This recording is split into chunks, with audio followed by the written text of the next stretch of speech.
Немного волшебства в повседневную жизнь школьников внесла молодая писательница Надия Ясминска. Автор приехала в Барановичи, чтобы познакомить детей со своей новой книгой «Восковой волшебник» или «Сказка стучится в дверь». Автор детских книг и пьес Надия Ясминска приехала из столицы, чтобы презентовать горожанам свое новое произведение. Встреча состоялась в детской городской библиотеке, где и собралась основная аудитория писательницы – дети младшего школьного возраста. Сегодня в нашей библиотеке очень радостный и теплый день, день встречи с писателем Надией Ясминска.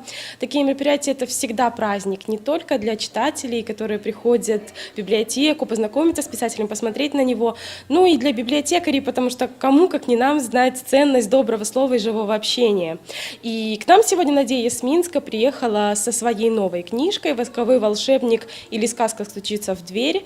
Книжечка была написана только в прошлом году, она еще довольно молодая, но несмотря на это, она уже успела полюбиться читателям, ребятам и в нашей стране, и за границей. В копилке молодого мастера слова уже немало заслуг и наград.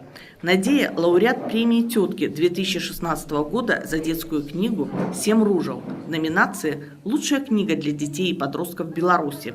Лауреат открытого республиканского конкурса драматических произведений для детей и подростков «Дитячий свет таки богаты» за пьесу «В одну новогоднюю ночь».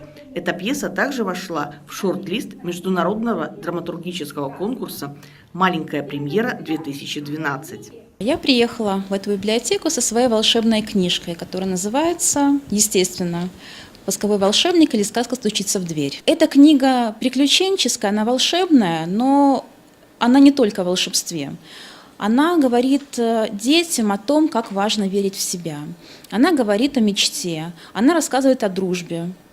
Ну и чудеса здесь тоже, конечно же, присутствуют. На данном этапе на счету автора уже 6 печатных книг, 3 из которых изданы на белорусском языке. Чтобы пробудить интерес детей к презентованному произведению, Надея провела интерактивные игры с гостями, благодаря которым они стали частью волшебной сказки и с удовольствием угадывали продолжение сюжета о девочке, решившей погадать на воске в ночь Старого Нового года. Я считаю, что в нашем современном мире у бумажной книги очень много конкурентов. Телевидение, гаджеты, кинотеатры и так далее. Поэтому книга сейчас для детей не просто красивое сокровище на полке. То есть раньше мы в своем детстве видели только обложку книги, уже предвкушали, что там будет что-то невероятное, волшебное, даже не знаю, что там. А теперь ребенок видит просто книгу.